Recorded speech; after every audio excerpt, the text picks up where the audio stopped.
Don't believe so. Sorry, not a link. Have you sent me a binder? We have not, Your Honor. Okay, I'm gonna probably need a binder. But let's go on the record on DC 23-14469, Cheryl Banks versus Methodist Charlton Medical Center. Counsel, make your appearances. Miles Moody here on behalf of the defendant, Methodist Hospitals of Dallas, DBA Methodist Charlton Medical Center.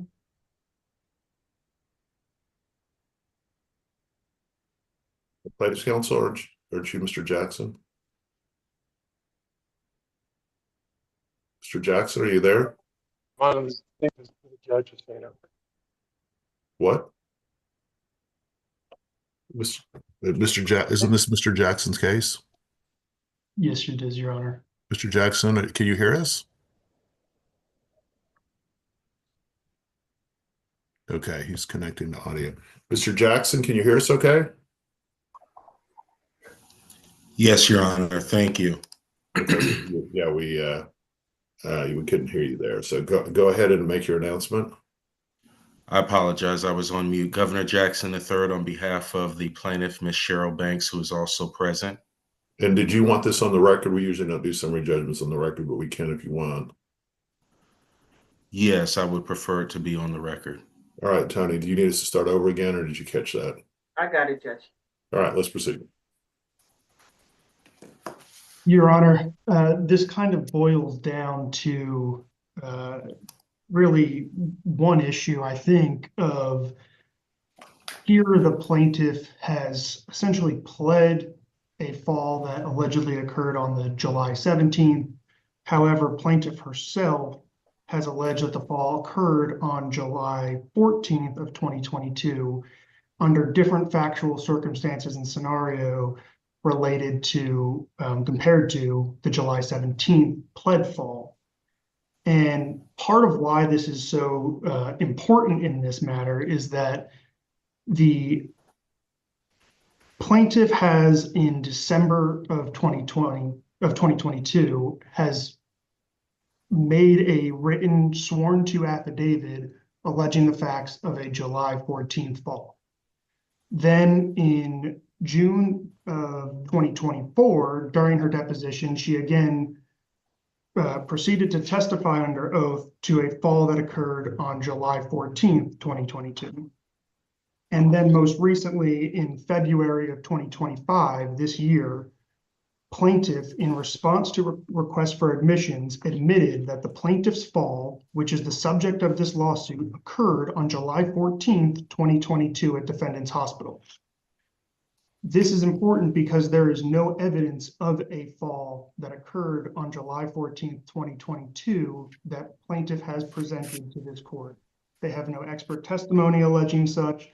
They have no medical records alleging such. They have no other evidence that has been attached to their response or included with their response that would allow this case to continue going forward based on those facts. Now, the admitted request for admissions is a judicial admission, and the court is required to accept that admission as plaintiff cannot even introduce conflicting testimony over any sort of objection. And so to the degree that plaintiff is seeking to contradict the July 14th admission or the admission of the fall on July 14th, defendant would object and say that that is contradictory to the request for admission that has been answered by the plaintiff in this case. And so for that reason, there's no evidence for this case to proceed, and therefore the case should be dismissed. To the extent court believes that the request for admission is non-controlling, then the defendant would also state that that there is still a lack of causation in plaintiff's response.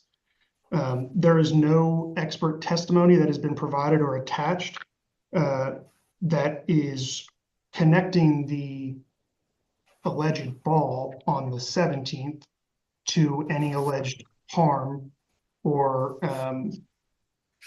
connecting the breach to the alleged fall. So based on that circumstance, there is simply no adequate or proficient causation testimony which is required, or causation evidence which is required. All that is in the response is one expert's testimony who has been designated for causation, one expert's testimony that actually discusses the harms, but not the causation of the alleged breach to the fall or to the damages themselves, only relating to the differences in her change after the fall was occurred. Second, there is, as to count two, or as plaintiff puts it, or which is really the second theory of medical negligence, which is that there was a alleged harm from moving the patient after her fall before having a physician monitor her. There is no allegation or evidence of causation or harm itself. In fact, one of the plaintiff's experts has even said that he doesn't think that there was any harm associated with moving her from the floor back to her bed that would not have occurred but for the fall. There's no allegations that a physician would have done anything differently. There's no allegations that a physician would have prevented anything from happening that did occur. And so therefore that cause of action that theory has no basis to continue in this lawsuit, and that should be dismissed as well. And lastly, there is absolutely no evidence of gross negligence against Methodist as a corporation in this lawsuit. In order to allege gross negligence against a corporation, the Texas Supreme Court has stated that rather than allege it against individualized employees, to allege it gross negligence against a corporation, the corporation either must have authorized or ratified the agent's grossly negligent act. The corporation was either reckless in employing the unfit agent, or the agent was a vice principal of the corporation. There is no allegations of any of such accusations in this case. There's no evidence that the corporation ratified it or authorized anything, that there's nothing that the corporation was reckless in employing the nurse in this matter. And there's no allegations that she had any ability to direct, control, or affect the hiring or firing of any employees. And therefore, there's no possible gross negligence to be able to be alleged in this lawsuit. And so for those reasons, the defendant asked the court to dismiss this case against it. Response? Yes, Your Honor, may it please this honorable court, taking the defendant's arguments somewhat out of order, but to make it more convenient for the court's consideration, with respect to the theory of there being a claim that there was injury caused by the movement of the patient, we will submit that we do not have any expert testimony to support that particular theory of liability. We don't have that in the deposition of any of the deposed experts that were designated in the case, so we will submit on that issue. What that does leave in play, though, are the other issues related to the breaches of the standard of care identified by Nurse Keeland, as well as the causative testimony in support of those breaches on the record by Dr. Sands. Now, taking the rest of defense counsel's arguments in turn, with respect to the grounds that the defense has put forward, that the case should be dismissed based on the persuasive, from their view, element and binding element and nature of the request for admissions, as well as the testimony of Ms. Banks confusing the date or conflicting the date of when the fall occurred between whether it occurring on July 14th or July 17th is not in and of itself a basis to dismiss on the basis under the guidance and legal standard applicable to summary judgment. First of all, that is an issue dealing with, and what we're not trying to do is dissuade this court from submitting to and recognizing the impart of the binding effect of a request for admission if in trial the defense wants to present Ms. Banks on cross-examination stating under oath that she testified and admitted in a request for admission answer in her testimony that the fall occurred on the 14th as opposed to the 17th, and she's convicted of that. All that goes to is her credibility. That does not go to the substance and nature of any other substantive claim, and the jury can take of that what it may, particularly when in the pleadings, starting with the complaint, the original amended Mr. petition. Jackson, I agree with you on that. Why don't we focus more on the gross negligence? Okay, moving in that direction, Your Honor. As to gross negligence, we simply feel, as we stated in our motion, that we have met all of the standard prima facie elements based on the testimony of and the awareness of the Nurse McDonough, that was involved in the fall. As we stated at page 18 of our motion and going through the prima facie elements, the first element, and there are two that comprise gross negligence, is that viewed from objectively from the actor's standpoint, the act or omission complained of must depart from the ordinary standard of care to such an extent that it creates an extreme degree of risk of harming others. And that's precisely what, in matching Nurse McDonough's testimony, that she knowingly took her eyes, and she is the actor in this case. As I understand it, the argument is that for Mr. Moody is that the corporation should not be held liable for any grossly negligent conduct of their employee. Is that kind of your argument, Mr. Moody? That's correct, Your Honor. Well, we would disagree on that particular point of their argument just based off of the pleading of vicarious liability that we set forth in our petition and amended petition.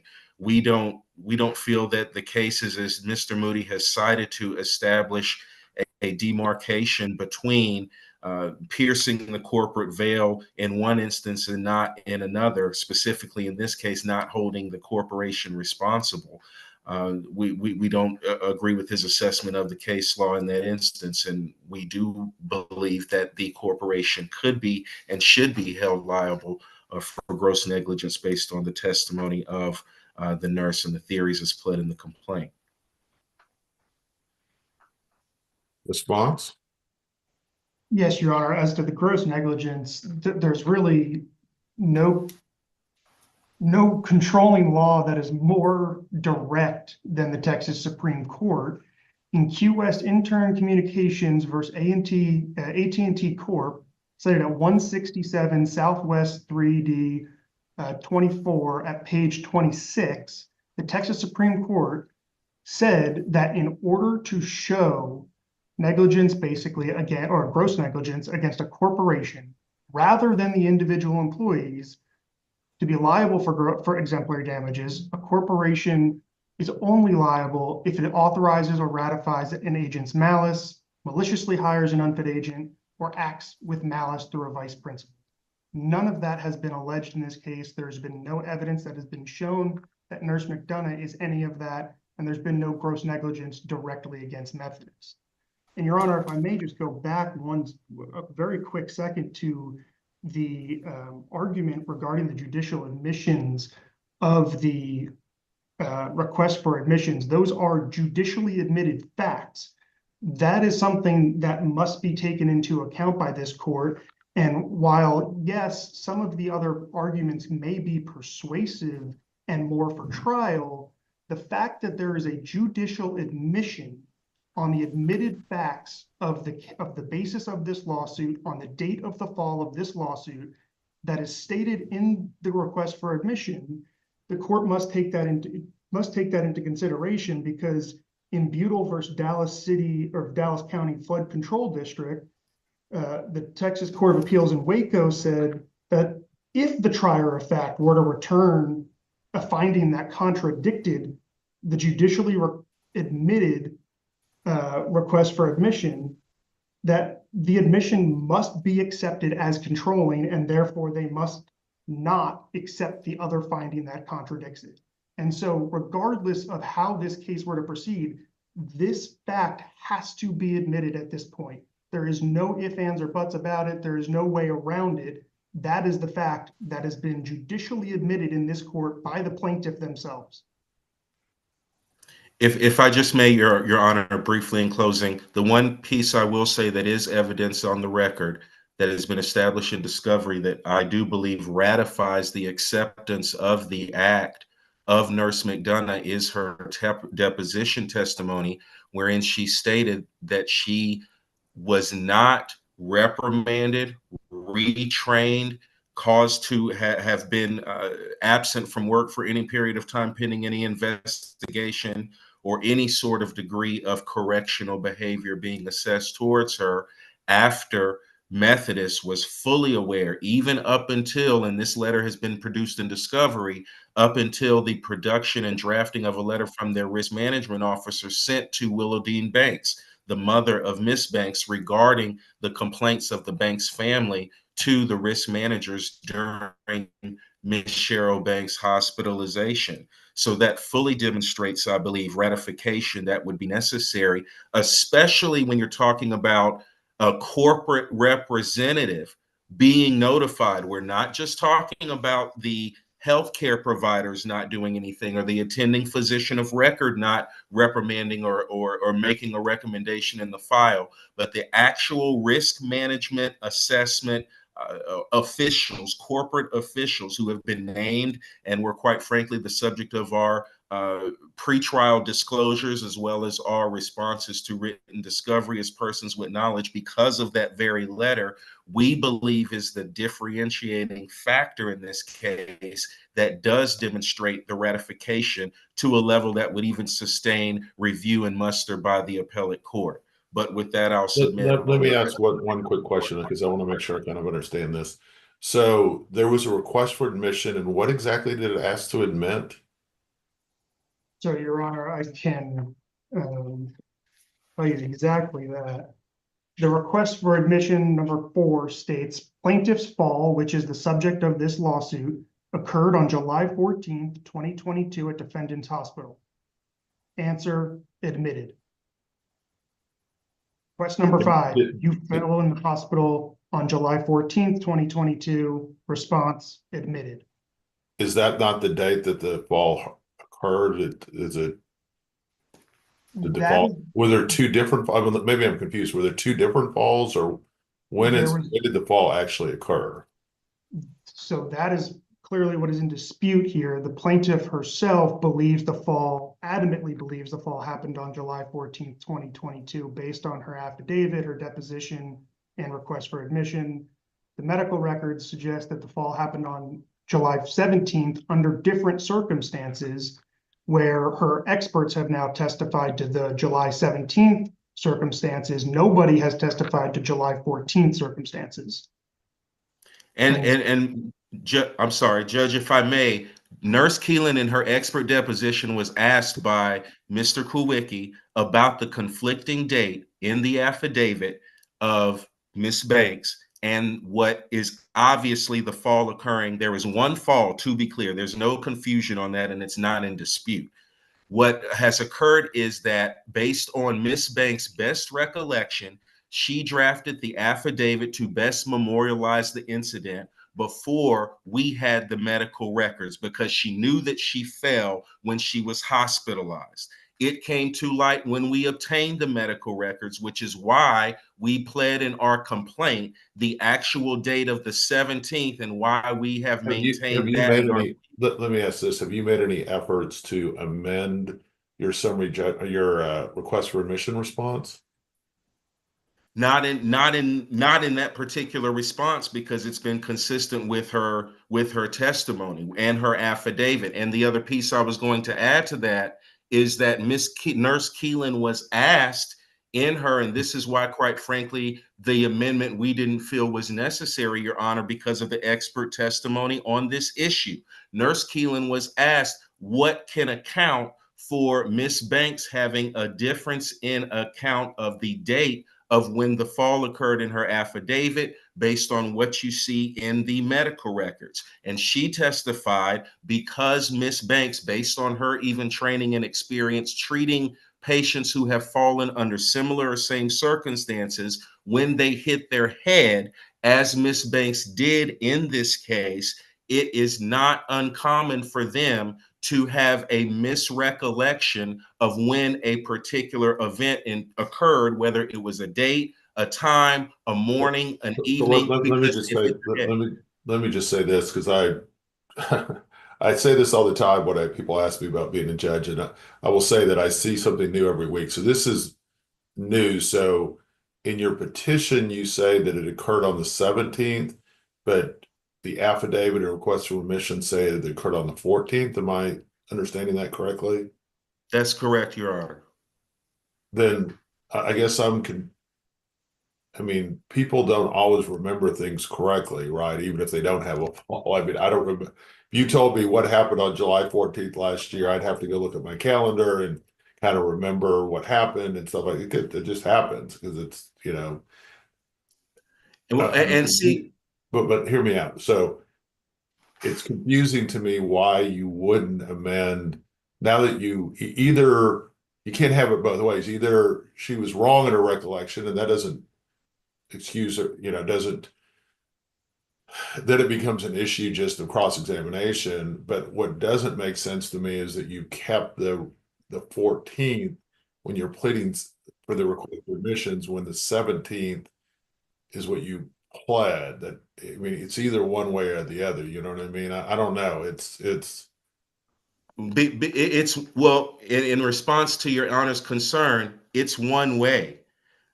What we did not want to try and do, quite frankly, is subvert the court or subvert counsel in trying to make it seem that we were trying to basically sham affidavit or sham answer around Miss Banks's prior affidavit, which we acknowledge has an incorrect date. Her deposition testimony, which when she's asked under oath, of course, I'm not going to and did not interrupt her to influence her to testify a certain way. And she testified based on her best memory, as she stated under oath. But what we felt was that because the expert witnesses in this case were questioned 2 and 3 hours each under the premise that the fall occurred on the 17th, and even were questioned in a non-confrontational way by Mr. Kowicki, not Mr. Moody, that you would agree, for example, that this fall occurred on the 17th as opposed to the 14th. Yes, I would agree.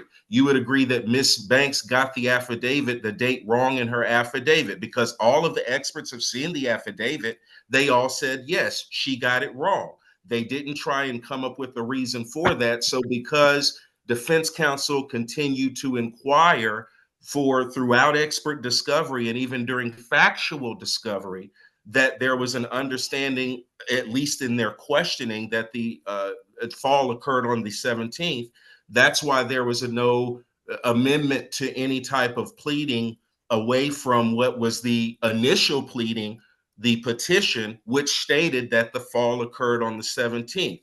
Miss Banks did not draft that affidavit based on any medical records. It was strictly on her recollection. So I do want to be clear, because counsel made an allegation about perjury in the pleadings and somewhat here on the record, but there's been no attempt and there is no proffer that Miss Banks has set out to perjure herself. all right. I get it. I'm not. Again, I've not seen this before. Usually, when I've seen this kind of thing happen, then the party will say, "Oh, well, I was mistaken. It's obviously on the 17th because the records say the 17th, and that makes sense." And I've had a chance to go look at it. I don't know that this is dispositive one way or the other. It's a kind of an unusual issue. I have to admit that the clerks, I couldn't find in the clerk's record until just now your actual response. It was labeled as an objection, not a response to summary judgment, so I didn't see it. That's just, I think, the way you titled it, and I'd encourage you in the future to just call it a response if you're going to be doing this in Dallas County, at least, because it makes it harder to find in the record. Just not a big deal. What I want you to do at this point is go ahead and get me a binder with both sides briefing on it. I want to kind of take a closer look at this. If either of you want to do a 1-page brief just about this issue, if there are any cases that talk about if somebody's recollection is incorrect as to the date, I can't imagine this has come up in a Court of Appeals opinion, but if it has, or there's anything on point, feel free to do a 1-page brief on that. I don't need any briefing on anything else. Give me the binder by tomorrow morning. I want both sides briefing in it and any highlighted cases you think are important, and just get that to me by tomorrow morning, okay? And Your Honor, if we may, just for the record, since this is on the record, counsel did avert of some of Nurse Keelan's opinions. A lot of what he suggested, well, whether or not Ms. Banks remembered or recalled or has memory issues or whatnot, those are opinions of a nurse, not a physician that is licensed to opine on such a matter of causation or a medical diagnosis. And so for that reason, we would object to those opinions on the record. Okay. Give me that binder by tomorrow.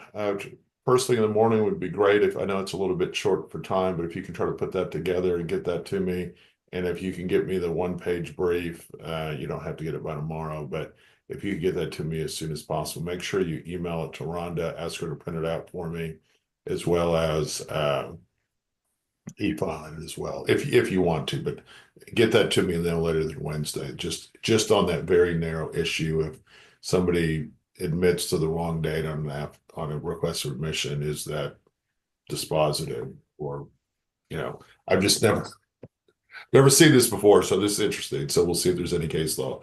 All right, guys, you have any questions? That's it, Your Honor. No. All right.